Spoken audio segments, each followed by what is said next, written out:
Eazy-E, that first album, Easy Does It, where he looks like he's like in a pirate cave or something with all the guys, and Straight Outta Compton, where this, standing around you or you're on the ground. I'm just being like, they're jumping you. Straight Outta Compton, they're like, you're on the ground. Eazy's pointing a gun at your head. You're like, I'm a fan. Why are you doing this to me? I'm purchasing I bought this album. Help me up. Jesus. Welcome to Tank Top Talks with Matt Braunger. I'm Matt Braunger, your host, and here is where you can catch me on tour. Austin, Texas, August 20th to 22nd. Grand Rapids, August 27th. Indianapolis, September 10th to the 12th. The live special taping in Berkeley, California, September 18th. Raleigh, North Carolina, October 1st to the 3rd. And Birmingham, Alabama, October 22nd to the 24th. Tank tops are ridiculous, but they feel good. And the reason why they feel good is because they're ridiculous. Rob Haze, let's talk about your tank. This is a jersey. This is a throwback jersey. The 96 All-Star Game, San Antonio. I never wear a jersey without an undershirt. Playing basketball, like anything. Like this might be the first time I've been tank in like 20 years. I'm proud of you. Yeah. This is good. Okay, great. Thanks for doing it. Because I've had, when we did the live taping, Sherry Cola, she wore like a light jacket over her tank. And it was like, she showed up and was like, this is what I want to wear. And I'm like, I'm not going to fight you. You know what I mean? It's like, you're wearing it, you're doing the thing. But yeah, I appreciate that. Yeah. Is it like, cause you sweat? It's not because it's just, I don't like my arms. That's kind of how everybody feels about themselves. I remember one time I was in day camp. I was in like art camp. And then this kid was like, called me fat. Okay. And I had like one of those like tanks, like it was like a more boxy type of shirt. Yeah, like a muscle shirt. Yeah. Mm-hmm. Like very late 90s, type of time or whatever.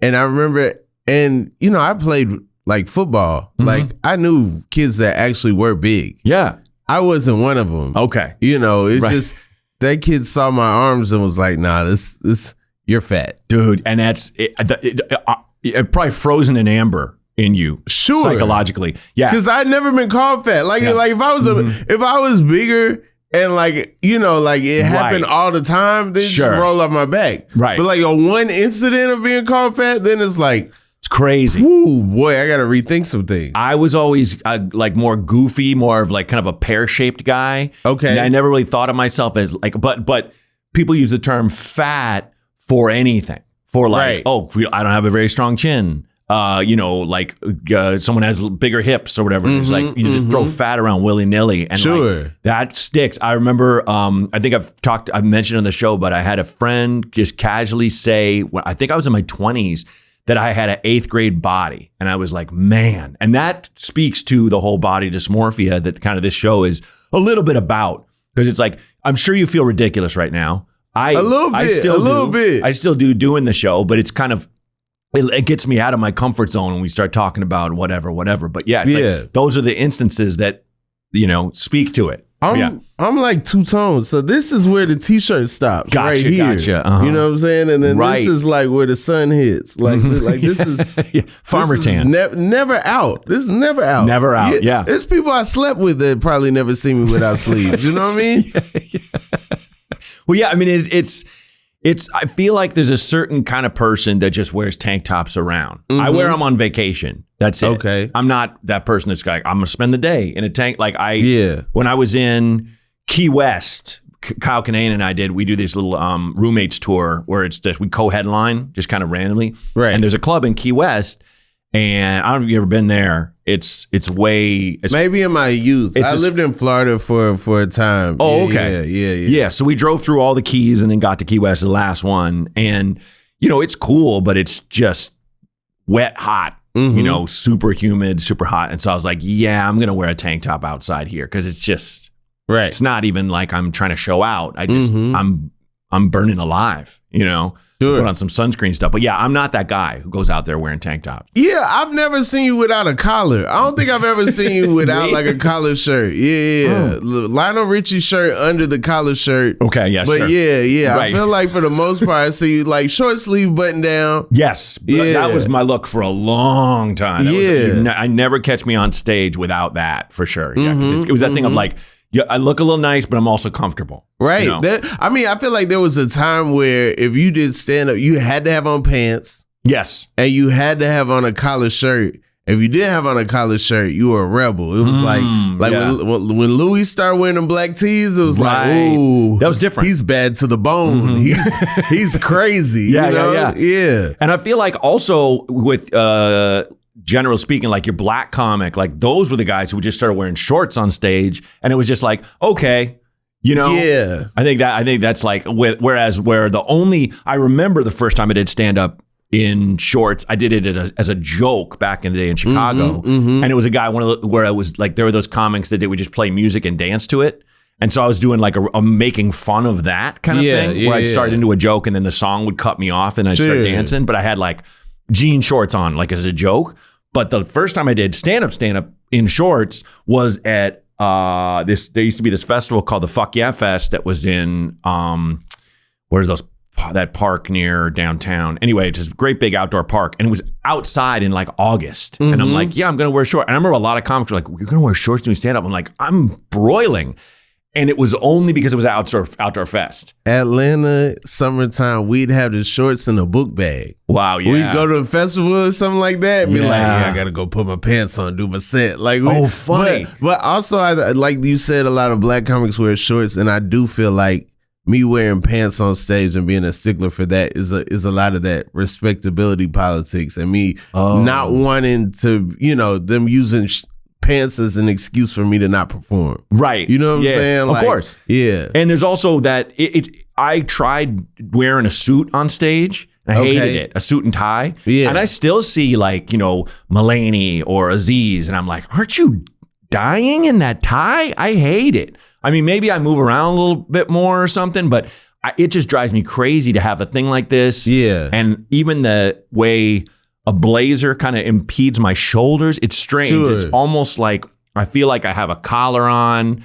I don't necessarily think it should be, all comfort or all fashion. It's kind of, you really have to be comfortable. Yeah. I think a suit has its place in a theater. Mm-hmm. Okay. And since those guys are in theaters, they could probably control the temperature. That's true. You sell enough tickets, you can probably be like, hey, make sure it's 66 when I walk in. You know what I'm saying? I mean, even outside the temperature, I just mean the mobility. But that's just me. That's true. I'm not judging. True. I'm not like, you're crazy to wear a suit. If it works for you, great. Like, what was it? Who Dana Gould told me, like, Don Rickles he'd grab you if you were wearing a blazer and be like, what are you doing? Going on stage. He'd be all mad. He's just like, it's crazy to not, because he's from that era where you had to wear a suit. Right. They won't let you out there. Yeah. So it's everybody has their own little kind of idea. I don't necessarily think one thing is I don't stand on what's proper. What's exactly, it's gotta be this. It's like, sure, if someone went up there with like, Speedos and a tank top, I might be like, okay, man, but I don't know. I feel like I don't know if I've had the best after I knew about the like pants being a rule. Okay. I think it was in my head like you can't kill in shorts now. Yeah, I don't want to. I don't want to wear shorts on stage. Yeah, it almost feels, especially like in a club where it's I feel like it's that thing. It almost goes back to when I was a waiter, where you don't eat where people can see you. You're starving. Go around a corner. Because no one's want to be waiting there for food, and they see you in the waiter uniform and you're eating a sandwich. It's like, Jesus, or I wouldn't even drink water in front of people.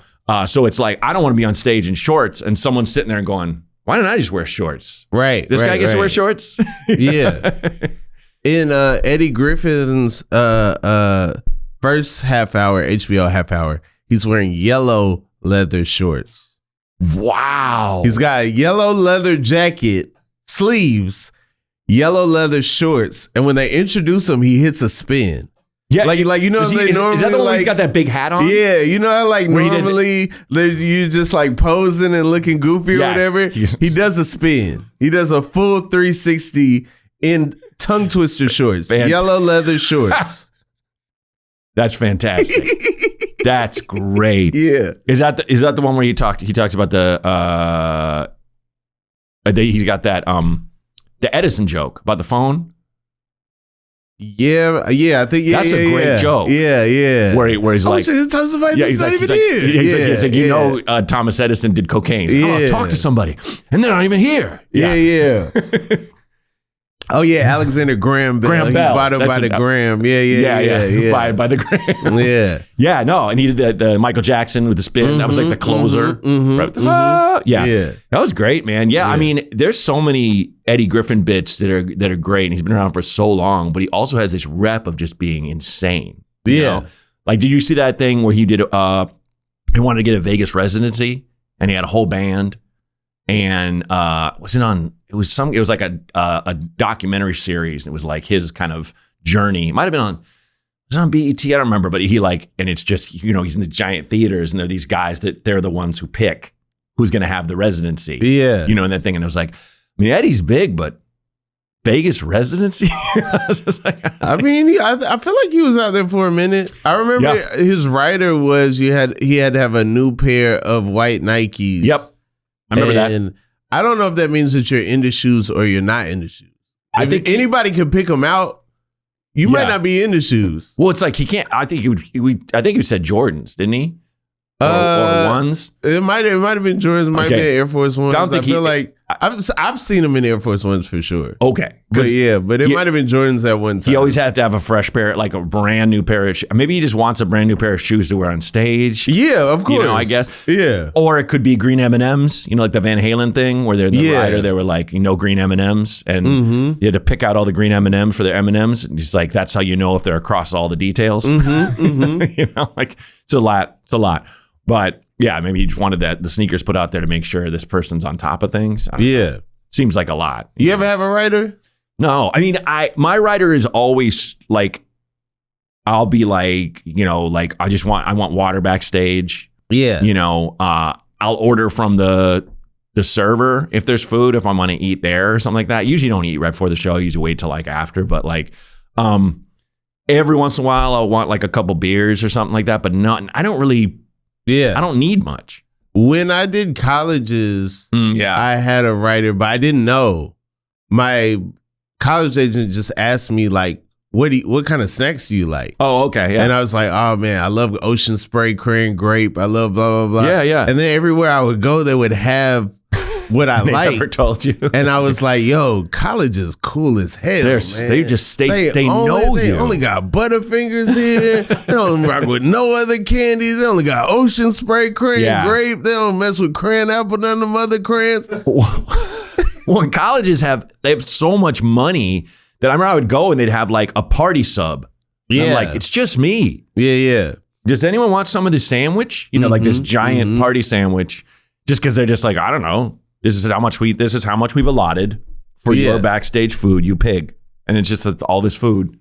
And it's so different parts of the country. Like some places you can drink on campus. Sure. Like in the North and stuff. Like there would be schools where I do in the Northeast, never met an adult, never met an advisor, students running the whole show. Uh-huh. They got a bar, they got all kind of stuff going on. And I'm like, this would be chaos. Oh yeah. Where I went to school, right? Like I went to the University of Georgia. Okay. Like a party school. We couldn't have no bar on campus. Yeah, I went to a tiny liberal arts college and we had a bar, but it was only open on like Fridays and Saturdays from 6 to 10. Like this real small window. And it was only beer and wine.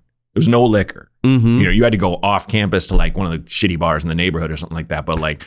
It's true. It's that thing where, because it's almost like adding more gamma rays to the Hulk, I think, with college kids, because they have that metabolism where they can just go.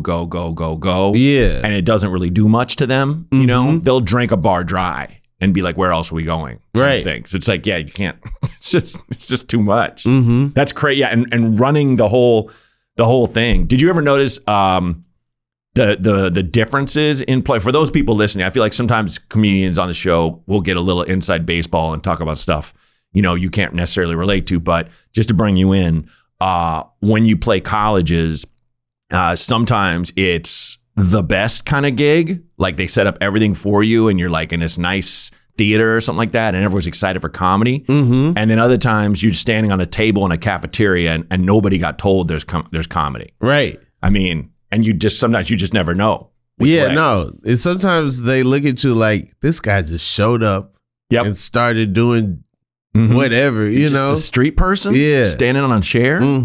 Yeah, with the mic that keeps, blinking out. Sure. Do you have any experiences like that? I've done a one nooner, one like lunch show or whatever. Middle of the day. And then what's funny is they were like, there was another show at night and they were like, yeah, so you do the noon show and then that's going to get everybody excited for the show at night. No one shows up that night.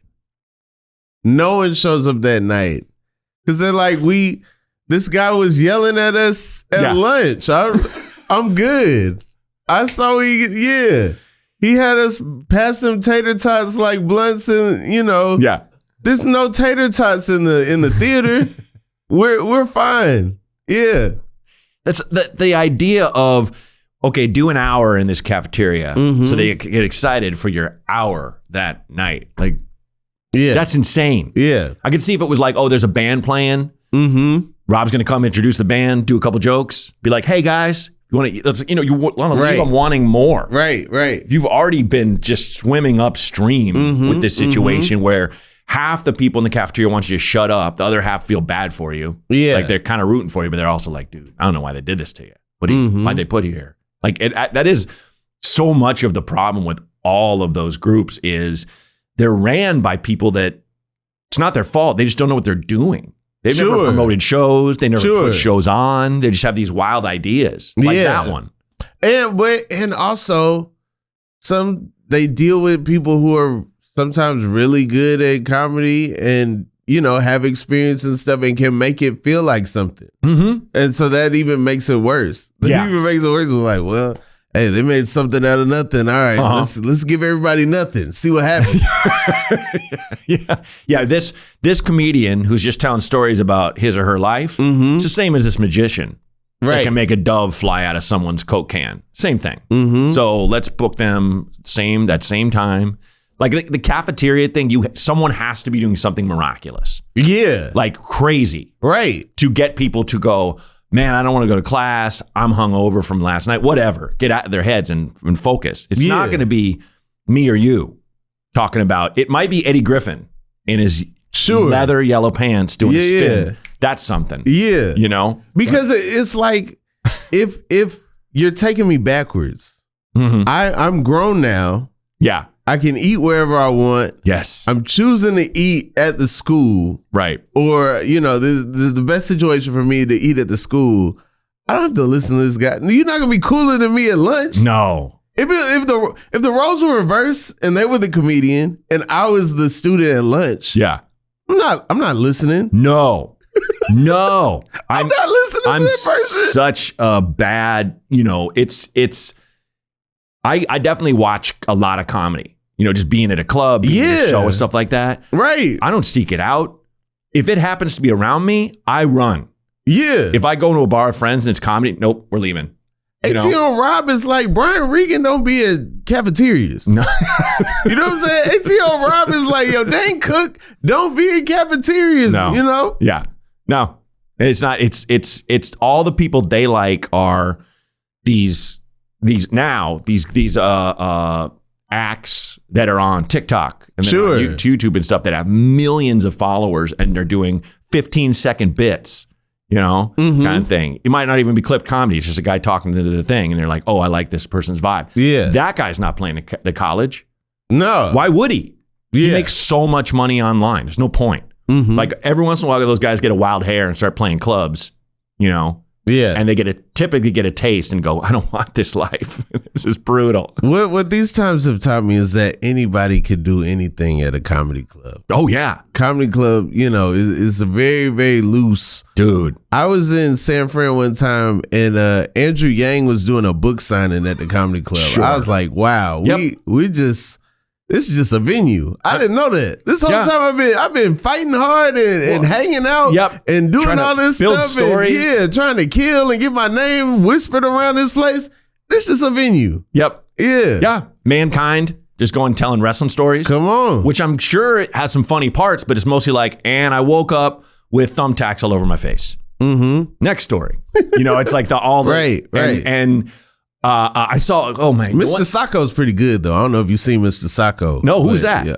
That Mankind puts a sock on his hand. Oh, I don't know if you remember, he puts it in people's mouths and stuff. Really? Yeah. I haven't seen Mick Foley's act. This is just from wrestling. This is just wrestling. Oh, okay. Yeah, I'm sure he integrates You're not a wrestling guy? I am. My fandom ended in like the 90s. So like when I was a kid. So it's like I've stayed somewhat aware. I have a lot of friends who are wrestling fans. If you're going to be in this tank top community, you're going to need to get the wrestlers I got to get some involved. wrestlers on the show. Some of them, they buy the shirts, the sleeves already off. You're right. Yeah. They just flex and it shreds. You missing out on a whole demographic. Yeah, you're right. You know what I'm saying? I do. I need pro wrestlers. I've had an MMA guy. GM3 was on the show. But that's the closest They don't wear shoes. Yeah. No, they don't wear shirts. That's next level. They fight with no shoes on. Just briefs. If I fight with no shoes on, that means somebody busts in the bathroom. You know what I'm saying? That's the only way. I just got out the shower and now I got to fight. That's the only way I'm fighting without I used to have a stupid joke that would like only I liked, where I'd be like, I hate MMA, and people would cheer thinking I don't like the barbarism. I'm like, I just don't like men's feet, man. I don't see that many like that's it. Put on some shoes. Put on some shoes. Yeah, your toes. Are you grabbing each other like gorillas with the toes? Makes some sense. But yeah, I need to get some wrestlers on the show. What, Jake the Snake Roberts? Come on. He was playing comedy clubs. Mm-hmm, I mean, I doubt he's the funniest guy. I'm sure he's got like good stories. The craziest one I saw that it was like, and look, you got to keep the lights on, so they got to book whatever. Sure. But I saw one guy that he would just show people doing. There were Charlie Kirk clips and other clips. Just those guys that all they do is like own the libs. They're like, debate me. Yeah. And they're like winning a debate by just talking faster than the other guy. Sure. Basically. And no joke, all this guy did, this was his online content. It would be footage of that. And he's in the lower half corner going, that's it. That's all he fucking did. Yeah. And he was playing the club the week after me.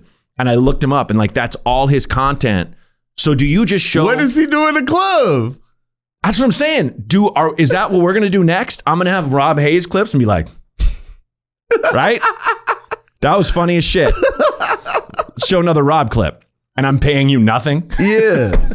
That's crazy. He's just like knowingly nodding. And he was like wearing a cowboy hat and, very frontier man coded, kind of just like nodding. Didn't say anything. Yeah. Didn't even have a commentary about it. Let's pause right there. Now, see, the thing with this is nothing. I had that, like, I've had some jokes like go viral and then people will repost them with themselves side by side, laughing at the joke. Sure. And it's like, well, if this was your first time seeing this, how would you know to make this video? Right. Yeah, true. How you know when to laugh. So clearly you've seen it multiple times, and also I know how TikTok works. You're trying to download something. Of course. It's going to play 5 times. Yes. Just you trying to like set it up. You're going to reshoot yourself laughing. Right. In the moment. Yeah. But it's like that. Yeah, that is pretty ridiculous in terms of content because you're doing nothing. Mm-hmm. You know what I mean? But at the same time, some of that stuff I do like because it kind of, it makes people feel, this could sound vaunted, but less alone watching that. Yeah. Oh, this guy's laughing. I'm laughing too, kind of thing. Mm-hmm. That said, I don't think that guy who put your video up and laughing at it should tour. Right. Because should not be in a comedy club. Somebody stole my podcast clip. They put it up. And then at the end, they had a bumper that was like, please support my Cash App It's blah, blah, blah. No. And I was like, what did you do? All you did was download my clip. And now they supporting you? And so then I sent a request. I requested like $100 from them. Good. And then they were like angry at me for like sending a request. I'm like, but you the one asking for money. You stole my stuff. You might be getting paid off of my thing. It's insane. That's insane. It's insane to do it, A. B, insane to get mad. Yeah. When you want the money you've earned. Right. That's crazy. And that's the thing is, that's got to be everywhere. You know what I mean? Mm-hmm. Like sometimes I feel like I'm the sucker because I'm not just farming all this content and putting the thing like, send me money.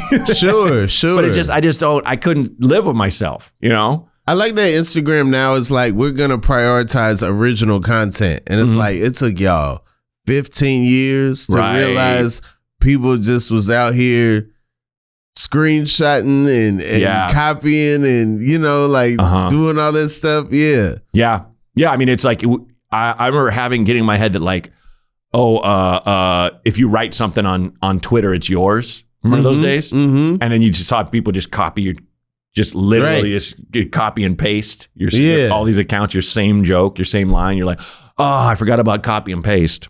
Forgot that was a thing. Yeah. Because the early Twitter was like RT, you know, like there was no like retweet wasn't, you know, so it wasn't like a real way to direct people to your page. Somebody just had to be honest. Right. And just, or have something good to say to go along with it. Yeah. But yeah, people would just steal. Yeah. I mean, it's crazy how when Twitter first came out, it was the thing of like, you know, everybody's mad at it because like people just write about like, I had some eggs and bacon today. Like, fantastic. You know, just like reporting on their lives. Yeah. And then people like Rob Delaney and stuff started writing really funny stuff. And then other people, and they've got like work out of it and started getting, you know, booked as comics, as writers and stuff. And then it was kind of this cooler thing.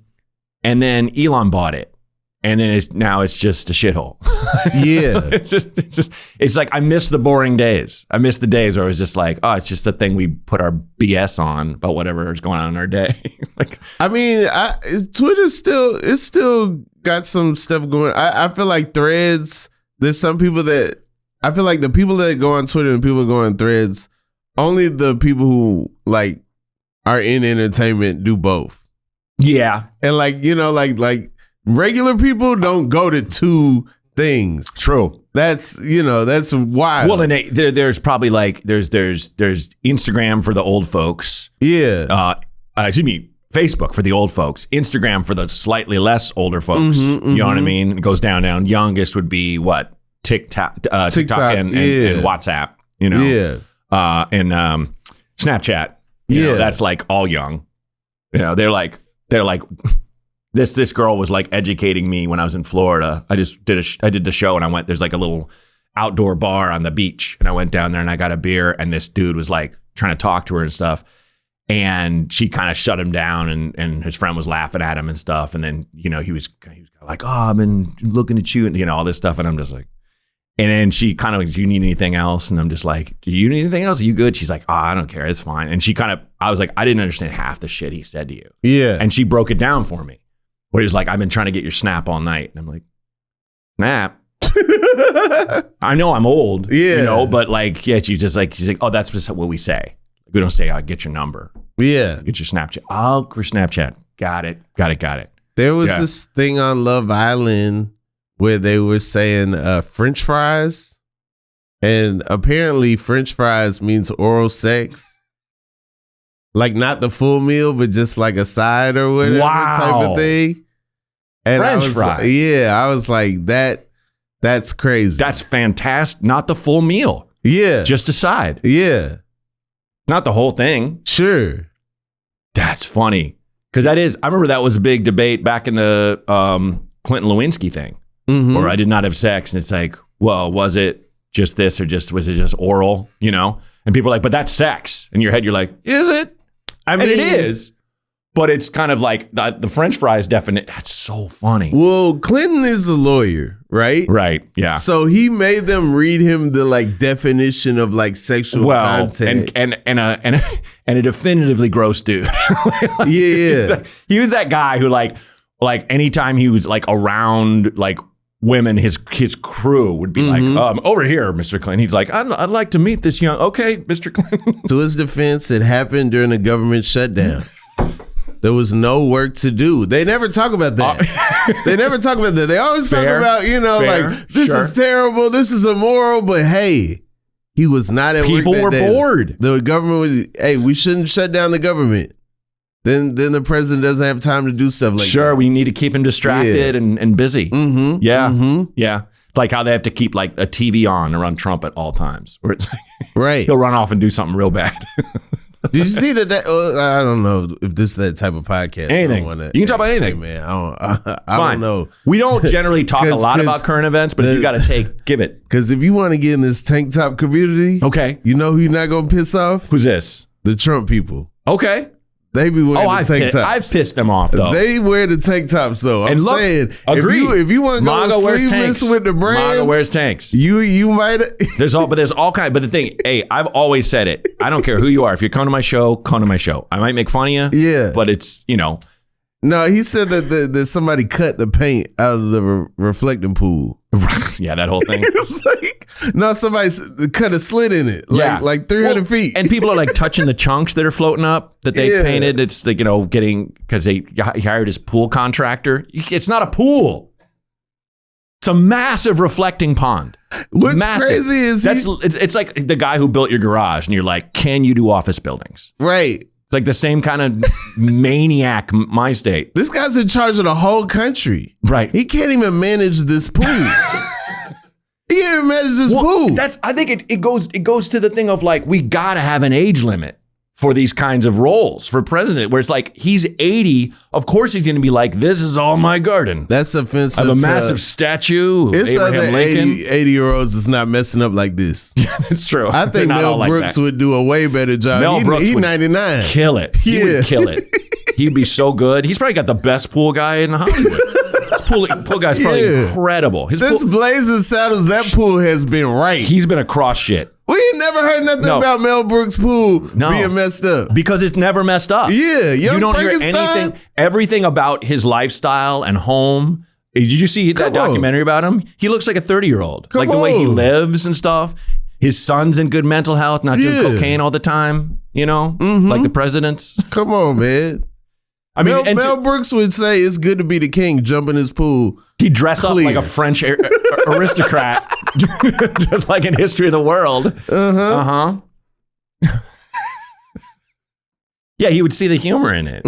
Absolutely. I mean, I did this thing on Kimmel where I was the Lincoln Monument, and they interviewed me, and I came alive, and I was just like, I was saying how I loved it. Like I love what he did, what this crazy bastard did with the pool. I love the UFC. You know what I mean? Yeah. I'm as hard as a log cabin right now. And like, I remember reading the script and being like, man, I don't know if because I've played Trump Lincoln on the show before. It's like, the first one I think he like debuted like, my own coin, I call it the penny. You know how Trump wants to get his face on money. So like when Lincoln rolled out the penny, he was like, dig this, it's all about me. But it was like a satire, and I was like, I don't know if I want the statue to be into this, but it actually it came off really funny. Yeah, it was cool. I mean, he's looking at it all day. That is all day, funny, just like this. Yeah. And the makeup job they did on me was crazy. I mean, I was just like, in the hallway in like a director's chair reading my book, and people would come up and be like, "Can I take a picture with you? You looking sick." It was crazy. And I felt like Ryan Gosling at the kind of, because people just like, and I'm like, man, I know you took a pic. I don't have makeup over my eyes. I know I look like a statue right now. Yeah. But it was just like, you can just ask me. That's so funny. It's crazy. I've never looked at you and saw Abraham Lincoln, but now that you say it, I can see you getting into it. If you give me with like a beard, we shaved this off, you put I didn't realize the crazy amount of wig this guy had to wear, or like you have to wear to be him. I mean, being a statue is a different thing. Oh yeah, I guess he's not top-hatted. See that? Oh yeah, look at that. Crazy, oh wow. Yeah. Yeah. So it's like the whole my suit looked like it was made of stone. I was covered in dust. How many hours of makeup is that? 2.5. 2.5, and then an hour and a half to get it off. Dang. And the part where ungglue the like plastic cup wig from your head to detach from your hairline. Yeah. Not fun. Because they're doing that thing where it's like an anti-adhesive where they paint, but then they pull a little and you're like, you know. Yeah.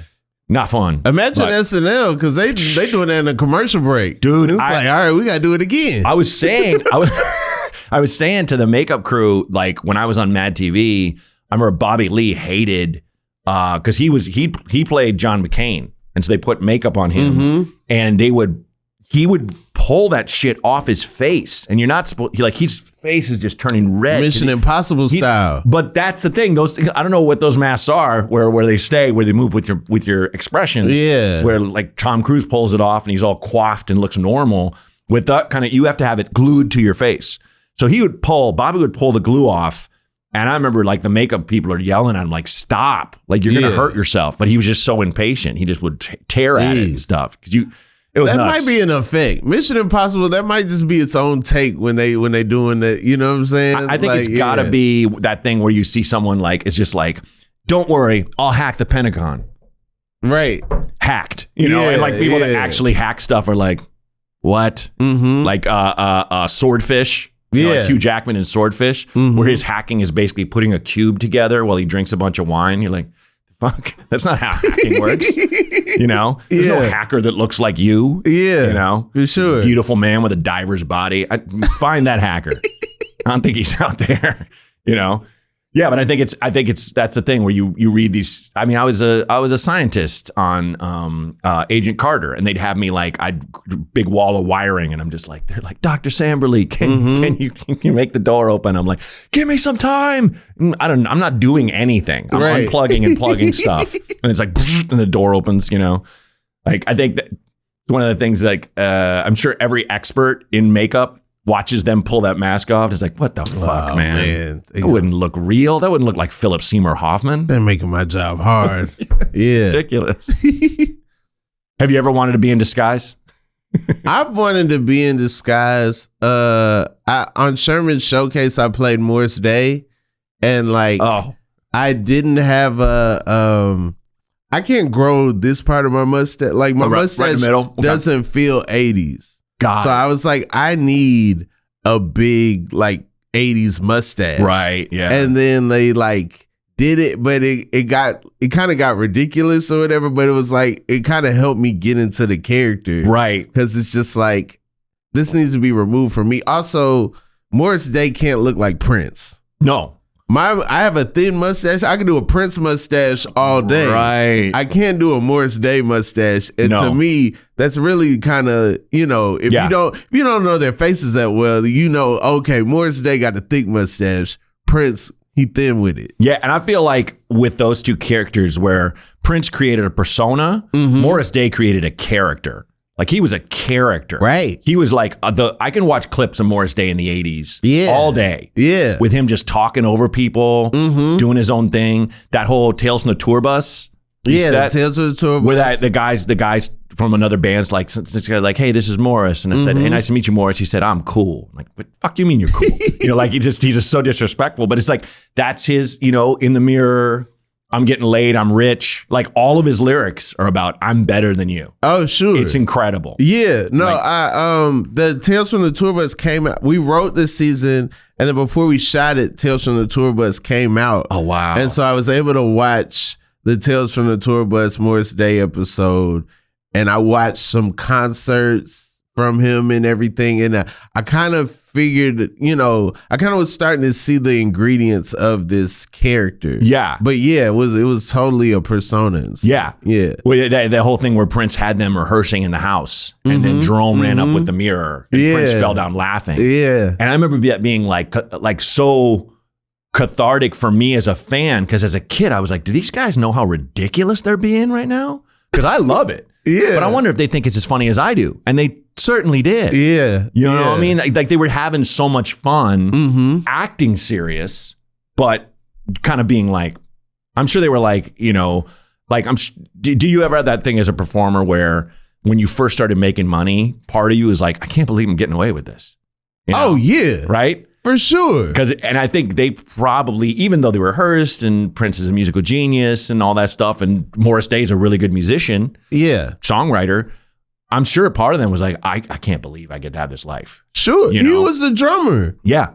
And then, Alexander O'Neal wilded out or whatever. And wanted a limo. Yeah. And then he became the front man and, but made a persona that got so crazy that he left the after Purple Rain. He was like, I'm gone. I'm going solo. Yeah. You watch him on Letterman. Yes. Like right after Purple Rain. Yeah. He's insane. Yeah. Yeah. Out of his mind. Yeah. He's just like doing whatever he wants. Yeah. All the time. Mm-hmm. Yeah. I mean, I'm sure I mentioned this on the show, and I'm sorry to list for the listeners, but I got a lot of friends who grew up in Minneapolis, and like a lot of them have stories about all those. Like, I had a comic open for me once, and like her aunt dated Prince, and she was like, her aunt was taking care of her, and she was like a toddler, and Prince does not like kids. And so she ran up to there at like his mansion, ran up to him, and Prince just was like, "Whose baby?" Like he yells out, "Whose baby is this?" Just to the house, and and she's like, "Aunt's like, oh, that's my niece, blah blah blah." And Brandy is her name, very funny comic. I forget her last name. And Prince just got a bag of cookies and gave it to her. Go eat some cookies. just get away from me, So little stories like that. Yeah. But this guy who Morris Day moved to this nice neighborhood where he used to work, and my friend used to work, and he said that Morris Day bought this giant house in like an all white neighborhood, and he used to mow the lawn with purple velvet pants that said "fuck you" in gold on the butt, and he would just mow the lawn, no shirt on, mowing his lawn in the white neighborhood, just kind of like being like, I made it. Like, all right. One of my favorite things in Purple Rain is him vacuuming, and he's got on the like undershirt, but it's red, and it's like, where do you even get a red? I don't know. I wasn't around in '84, right? Red doesn't seem like a typical undershirt color. No, like that seems like, oh, that's what you do when you know you're gonna wear a leopard jacket. Yes, is that under this dress shirt is a red undershirt. A big part of that era, I was probably 8 or 9. And that was a big part of that era was like, I remember just seeing people wear the craziest shit with the craziest shit, like adults. You know what I mean? Like the loudest jacket, sunglasses that are angled weird with like a lightning bolt, tank top, and then like, parachute pants or tight leather pants. And just everybody was kind of wilding out. Everybody had this like really crazy, like not a lot of subtle looks kind of thing, which I was like, I think it was this kind of reaction to this time of like, I think the 70s were kind of like, there's disco and stuff, but there's also like a lot of economic depression, and there was a lot of, and I think the 80s was just all about, dig me in a lot of ways. It was very much the worshiping of the self. You know what I mean? So like, and definitely like Ronald Reagan ushered that in and stuff in a big way. But I think incredible time musically, obviously. For sure. Like, so, but I miss that time where you could have these really talented musicians and then they just dress up crazy and just have this crazy idea, and it can take them that far. Yeah. So like, you think about like, okay, Prince, he's got his Morris Day. It's almost like Chuck D has Flavor Flav. Like, I remember when Public Enemy came out, I was like, this band's incredible. What the fuck is wrong with that guy? Yeah. This guy doesn't fit in with at all. And the whole thing started because Chuck was like, I don't know what I'm gonna do with this guy, but he's coming. He just really liked him, Public Enemy's one of them. They're very interesting because it's a lot of people, but what do they do? Oh yeah, a lot of like half the guys are just karate chopping. Yes, and kicking, doing kicking, and you can't hear that on the album at all. No. Chuck is rapping like 90% of the raps. Here's the thing. I don't know if you remember, Professor Griff did an album. Professor Nobody Griff gives has a one shit. line on "It Takes a Nation." Yep. Yo, I ain't no toast. That's the only thing he says. That's the only. To be fair, where is the lie? He's not a piece of toast. No, he's not. He's not. Professor Griff knows. Yo, I ain't no toast. That's the only time I remember Professor Griff on that album. The fact that he had a solo career. The fact that didn't he come in with a succotash, me to eat cash, Oh, that's okay. That's another one. That is him. But yeah. Same difference. Okay. Same difference. All right. I apologize because Professor Griff will respond to this. He will? He's a man of the internet. Ah, okay. Yeah, no. I've dodged many of Professor Griff bullet, but this might be the one. Me, no sleeves, talking about him like this. This might take him over there. He didn't say any lie. Sure. He basically was head of security. Yeah. Right. And would say security stuff of the first world. Of the first world, S1Ws. Yeah. And then would say stuff over a track here and there. I wouldn't necessarily call him a rapper. Yeah. But maybe he would take issue with that. But Tim Westwood might be on the album just as much. Okay. Yeah. Ladies and gentlemen, the Def Jam tour. I forgot about Tim Westwood. Wow. Yeah. That name takes me back. Yeah. I mean, me and all my friends in Portland, we grew up going to this record store called Second Avenue Records that was like, they had everything that was edgy. They had all the punk rock. They had all the hip hop that your parents were telling you not to listen to. Sure. And they had this one rack when you'd come in, and we'd pretty much buy anything that was on that rack. So I remember seeing, Nasty As We Wanna Be, 2 Live Crew for the first time. Oh, yeah. All the Butts. Oh, yeah. Eazy-E, that first album, Easy Does It, where he looks like he's like in a pirate cave or something with all the guys, and Straight Outta Compton, where this, standing around you or you're on the ground. I'm just being like, they're jumping you. Straight Outta Compton, they're like, you're on the ground. Easy's pointing a gun at your head. You're like, I'm a fan. Why are you doing this to me? I'm purchasing this. I bought this album. Help me up. Jesus. No, I'm white.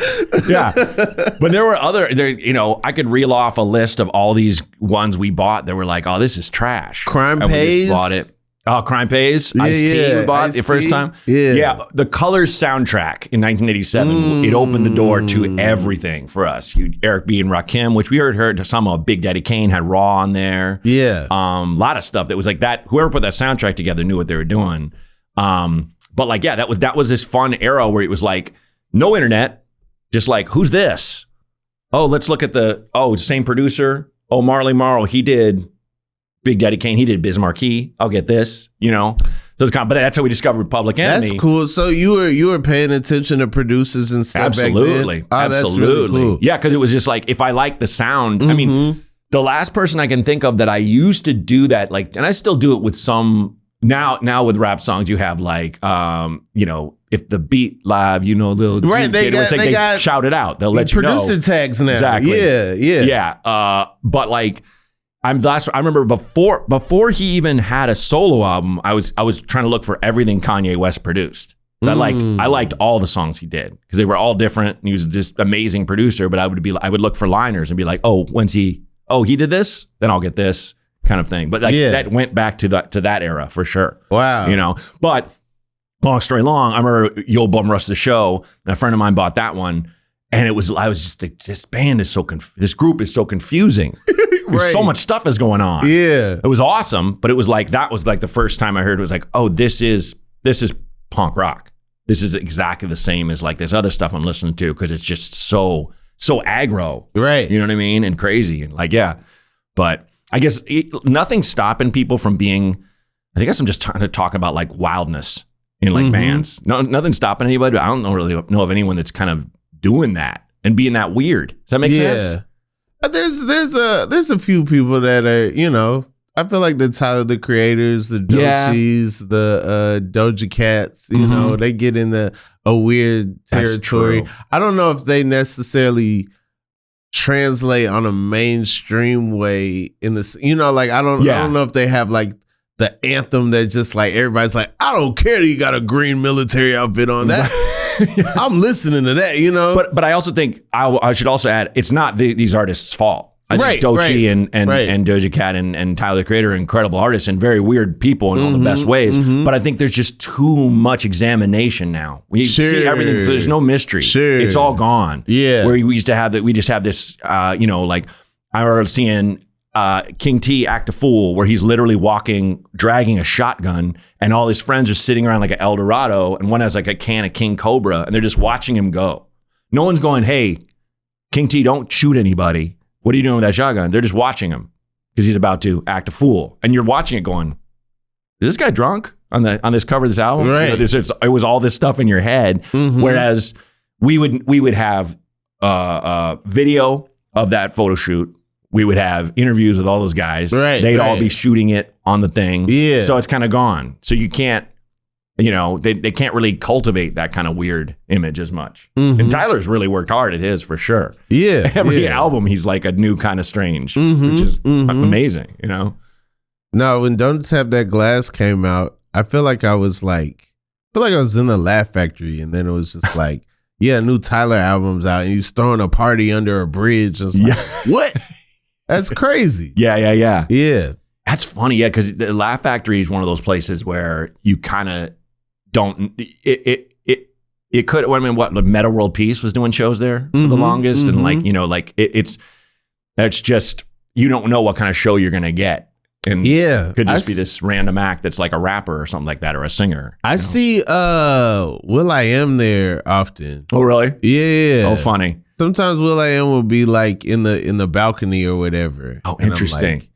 Wonder what will.i.am thinks about. Yeah. Who is he a fan of? Yeah, right. Yeah, like Paul McCartney. He goes to the Improv. He loves Deon Cole. Really? Huge fan. Oh, yeah. man. Mm-hmm. So like he'll just be there, and he's 90. I don't know how old he is, but yeah, it's that's crazy. Have you had that where you're doing a show and you look and you see some of the audience and you're like, wow, that guy's famous, or wow, she's famous? There was one time in Atlanta, Carrie Hilson came to this spot. Okay. And it was like, it was pretty, everybody was acting different. Everybody was really like, you know, like, yeah, they were acting a fool because they were like, man, Carrie Hilson's here. Yeah. Yeah. That's how you know when someone's got like a certain level of fame, when the air changes a little. Yeah. And it's like, I feel like that's when you want to just kind of ignore the air. You want to just be yourself, because it's like, you know, make yourself comfortable, make them comfortable. Like, it's just another face in the crowd. Right. You know? I performed in Chili from TLC, was in the crowd. Okay. But I was like hosting a step show, and they were like, you got to shout out Chili. And so I shouted out Chili. Okay. Then they played Creep. Okay. Then I started doing the dance from Creep. You know? Sure. Yeah. But you know, like, she tweeted me that it was cool and everything, but I was kind of worried, like, oh no, like, what if she hates this? Right. You know? What if she doesn't want to think about it? She just wants to kind of lose herself. Yeah. Was that at college? Yeah, this was University of Georgia's step show. Oh, cool. Yeah. I did a show in Atlanta one time, and Jason Weaver walked in. And Jason Weaver, he's Michael Jackson in Jackson's The American Dream. Okay. He was singing Simba in The Lion King. Oh, okay. Like, yeah. Okay. Very important part of my childhood. Sure. But I was doing a joke at that time about Ray J. Ray J had this song, I Hit It First, about Kim Kardashian. I remember. Yeah. And so I'm talking about that. And then Jason Weaver walks in. And then after the show, he was like, yeah, man, I told Ray you shouldn't put that out. And I was like, oh, yeah, you guys were child stars. Wow. At the same time. Yeah. You were on a sitcom with his sister. Of course you know Ray J. Sure. I would have never, you know what I'm saying? I would have never like got into that. You know what I'm saying? Right. But yeah. But see, that's good. Yeah. I'm sure he appreciated the joke. Sure. You know what I mean? Because he's just really like, what people in his head, he's like, I fucking told him, man. Yeah. You know? I mean, nobody heard that song and we're like, yeah, that's cool. You're like, Jesus, dude. Everyone's had a person before. It's like, let's take it easy, you know? It's terrible song, great voice note. Okay. If Ray J just made the song and sent it as a voice note to Kanye, hilarious. She might move on to rappers, but you know, I hit it first. Great voice note. Terrible song. Good. Stilted and angry, mildly drunk in an alleyway. But you know, I hit it first. Right? you know that. Yeah. You know, you're always gonna know that. Maybe it doesn't mean anything to you, but I feel like we could have had something. Like whatever. Yeah, I remember I had there used to be a show at what's the bowling alley on Highland and Hollywood and Highland, that giant one with it's like Rock and Roll Bowl or something like that. Like everything's like glow in the dark in there. Mm-hmm. They had a little room off the side, like an event room, and they had a comedy show in there, which you still hear people throwing rocks. You still hear like pins getting hit by balls in the middle of your set. But it would get a decent house. And I remember like Anthony Kiedis was in the front row from Red Hot Chili Peppers, and just right there, like as close as you and me. Yeah. And it's a thing where it's like, not everybody, nobody did jokes about him, but we're all just like, you know, you do a joke and be like, Kiedis, what do you think? It's okay? Is it going? Okay. You know, like you can't not. Yeah. In my head, I was like, what? Did they seat him there? Did he ask to be front row? Sure. It was so strange. Cause like when I was like a little, you know, skate rat in junior high, like skating around on a skateboard, I had their first 2 albums and I liked their stuff because they were like nuts and everything. And like, I saw them in like a 400 or 500 seater club in Portland called Pine Street. That was or was the Roseland? Anyway, maybe like 1,000 seats, and it was like, you know, just like this shitty club. Mm-hmm. And I saw them play, and I think I might have said this to them like from the stage, but I was like, I remember because, you know, there was Anthony Kiedis who died, who was their guitarist. There was a woman got on stage and he had these sparkly pants on, like skin tight pants. And she was belligerent. Like if you got on stage, you jumped off, nobody cared.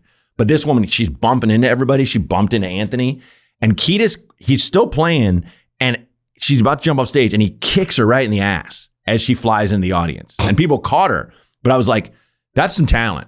Yeah. You're doing a riff and you also can just kick someone in the like that's coordination. Safely kick. Yeah, safely kick. Yeah, it wasn't like it was just like get out of here, you know.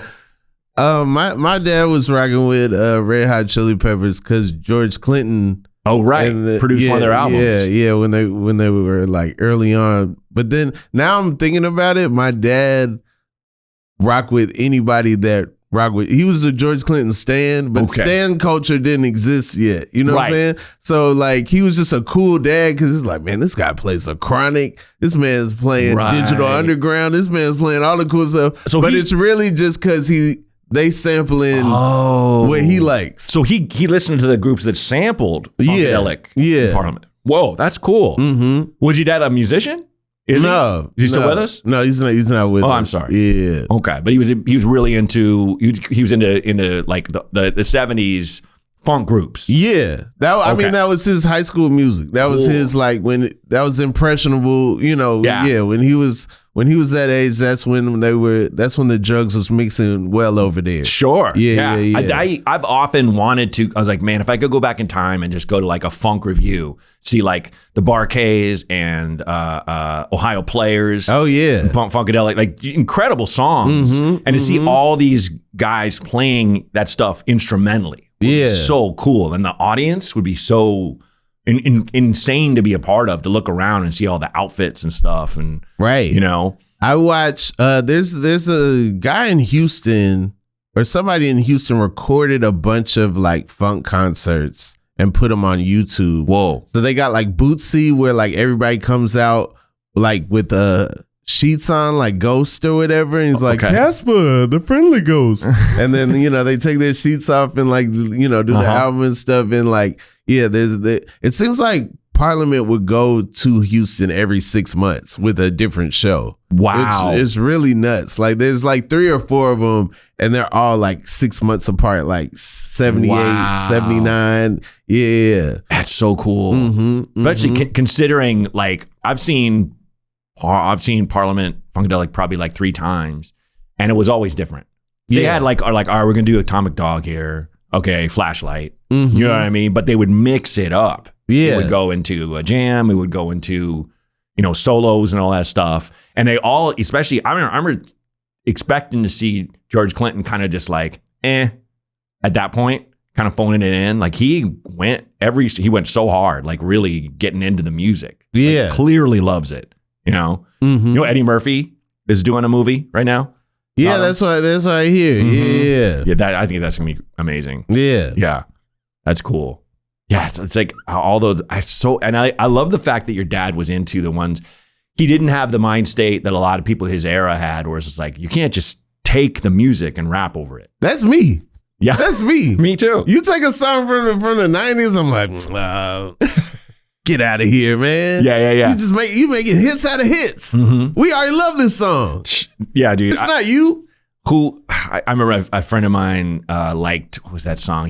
She was in that collective with like E40 and Be Legit and all those guys and like the Bay crew. And she sampled If I Was Your Girlfriend by Prince. And he'd never heard If I Was Your Girlfriend. He's like, man, this beat is so good. And I'm like, you not heard the Prince song? He's like, what Prince song? And I played it for him. And he was crestfallen because he thought they just made that tune up, you know? And it's like, I don't know. It's that thing where I feel like P. Diddy did the whole thing where he would just jack an entire, you know, like he was taking hits, songs that were already massive songs hits. That were huge. Yeah. Whereas, sorry, go ahead. No, I was just saying, it just felt like he was the only one in his like era that had MTV growing up. Mm-hmm. Like the rest of them were just like, wait, what, you know, like he just had access to pop songs that they just didn't have. Well, and he had access to guys who could do those loops and make them sound incredible. Yeah. That was the thing. I remember seeing an interview with that guy. He's like, if you think you can flip a Diana Ross song as well as I did,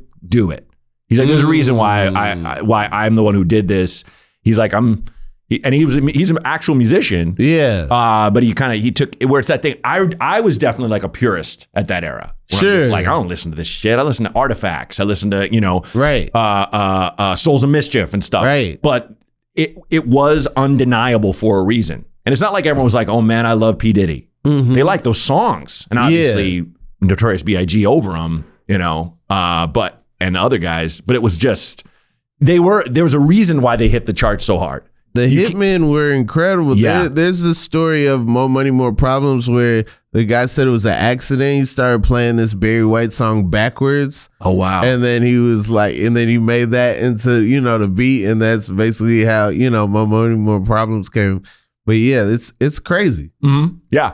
Like some of the best, Prince Paul said that when he did Gas Face, like that weird, how that beat goes. Yeah. It was the Tascam or whatever had fucked up. He programmed it wrong. And he's like, what loop that? Total accident, that beat. And that was a big hit, you know. Atomic Dog, they accidentally was playing it backwards. And then George Clinton said that like he couldn't start singing because he couldn't catch the beat. So he just started talking. This is a story of a famous dog. Oh, that's funny. It's like, I can't sing on this. That's great. Probably super high. Yeah. It's like, I like it. I can't ride the beat. That's awesome. Well, we're wrapping up, man, but is anything you want to plug before you go? Yeah. This pod has been a blast. I had so much fun with you. Thought I was going to be very uncomfortable. I thought, you know, no sleeves. I was like, this might be the end. This might be the end for Rob Haze. Roll the credits, you know? You showed up and you look so cool. Oh, man, thank you. The comments will be the judge of that. Oh, please. I have a podcast. I do it's the Inconsistent Podcast. Only rule, we don't look anything up. There's no Googling. I love that. No research, just what's in our brains. That comes out when it's ready. It's inconsistent. So, you know, it comes out when it comes out. I have another podcast with Jamel Johnson. We talk about sports and gear and different stuff with that. It's called the In Season Podcast. And I'm doing a live Inconsistent Podcast in New York, August 29th at SOBs. So make sure you guys, if you're in New York, check that out. Nice. Check that out. Thanks for being on the show, man. Yeah, thanks for having me. Of course.